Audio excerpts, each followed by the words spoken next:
Anjarakandy dental കോളേജിലെ നിതിൻ രാജിന്റെ മരണത്തിൽ doctor രാമന് മുൻകൂർ ജാമ്യമില്ല. ഡോക്ടർ സംഗീതയ്ക്ക് ജാമ്യം ലഭിച്ചു. തലശ്ശേരി ജില്ലാ അഡീഷണൽ സെഷൻസ് കോടതിയുടേതാണ് നടപടി.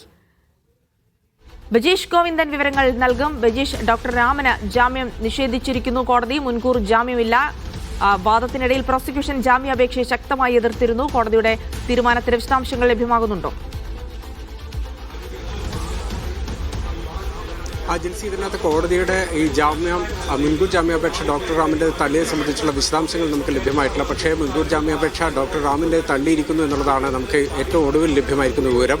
ഒപ്പം തന്നെ ഡോക്ടർ സംഗീത നൽകിയ മുൻകൂർ ജാമ്യാപേക്ഷ അനുവദിക്കുകയും ചെയ്തിട്ടുണ്ട്. ഇതിനകത്ത് ഡോക്ടർ റാമിനെതിരെ പ്രോസിക്യൂഷനും അതുപോലെ തന്നെ നിതിൻ്റെ കുടുംബവും ഉന്നയിച്ച പ്രധാന ആരോപണങ്ങൾ താഴ്ന്ന ജാതിക്കാരനെന്നുള്ള അറിവിൻ്റെ അടിസ്ഥാനത്തിൽ നിതിനെ അവഹേളിക്കുന്ന തരത്തിൽ പെരുമാറി എന്നുള്ളതാണ്. ഒപ്പം തന്നെ ഈ നിതിനെതിരെ ലോൺ ആപ്പുമായി ബന്ധപ്പെട്ട വിഷയത്തിൽ അധ്യാപികയായിട്ടുള്ള ലതാ ശശിധരനെ കേസ് കൊടുക്കുന്നതിന് പ്രേരിപ്പിച്ചത് ഡോക്ടർ റാമാണെന്നുള്ളതായിരുന്നു പ്രോസിക്യൂഷന്റെ പ്രധാന വാദം. അതുകൂടി അംഗീകരിച്ചുകൊണ്ടാണ് ഇപ്പോൾ ഡോക്ടർ റാമിന്റെ മുൻകൂർ ജാമ്യാപേക്ഷ തള്ളിയിരിക്കുന്നത്. ഇപ്പോൾ പ്രോസിക്യൂഷൻ വക്കീലായിട്ടുള്ള doctor advocate P Ajith Kumar മാധ്യമങ്ങളിൽ കാണുന്നുണ്ട്. നമുക്ക് അതിന്റെ വിശദാംശങ്ങൾ കൂടി അറിയാം.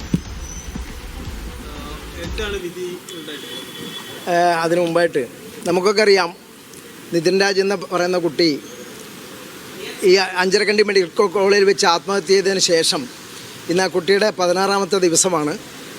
ഏതായാലും ആ കുടുംബത്തിൻ്റെയും അതുപോലെ തന്നെ ആ കുട്ടിയെ സ്നേഹിക്കുന്ന അല്ലെങ്കിൽ നമ്മുടെ കേരളത്തിലെ ജാതിക്കെതിരായി ചിന്തിക്കുന്ന മുഴുവൻ ആളുകളുടെ ഒരു വികാരമായിരുന്നു.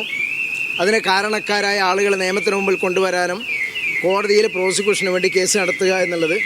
ഏതായാലും നമ്മളെ കേസിൽ റാം എന്ന ഒന്നാം പ്രതിയെ കോടതി മുൻകൂർ ജാമ്യം നൽകേണ്ടതില്ല എന്ന പ്രോസിക്യൂഷൻ്റെ വാദം അംഗീകരിച്ചിരിക്കുകയാണ്.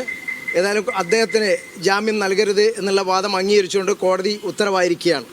അതാണ് അതിനെ സംബന്ധിച്ച് ഇപ്പോൾ പറയാനുള്ളത്. രണ്ടാം പ്രതിക്ക് ജാമ്യം അനുവദിച്ചിട്ടുമുണ്ട്. അതേതായാലും വിധി പരിശോധിച്ചതിന് ശേഷം മാത്രമേ അതിനെ സംബന്ധിച്ച് പറയാനുള്ളൂ. എന്താണ്? അല്ല, അത് വിധി പരിശോധിക്കട്ടെ, വിധി കിട്ടട്ടെ. ഏതായാലും നിങ്ങളുടെയൊക്കെ ആകാംക്ഷ ഒന്നാം പ്രതിയെ അറസ്റ്റ് ചെയ്യുന്നില്ല അല്ലെങ്കിൽ ഒന്നാം പ്രതിക്ക് ജാമ്യം അനുവദിക്കുമോ എന്നുള്ള ആകാംക്ഷ ഉണ്ടായിരുന്നു. ഏതായാലും എല്ലാവരുടെയും പൊതുജനങ്ങളുടെ മുഴുവൻ ആളുകളുടെയും അഭിപ്രായം അങ്ങനെയായിരുന്നു.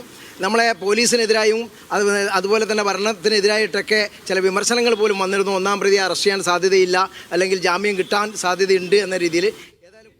അപ്പോൾ നിതിൻ രാജിന്റെ മരണവുമായി ബന്ധപ്പെട്ട ഒന്നാം പ്രതി ഡോക്ടർ റാമിന് ജാമ്യം നിഷേധിച്ചിരിക്കുകയാണ് കോടതി. ഡോക്ടർ റാമിന്റെ അറസ്റ്റിലേക്ക് വഴിവെക്കുമോ തുടർ കാര്യങ്ങൾ എന്നുള്ളതാണ് ഇനി അറിയാനുള്ളത്.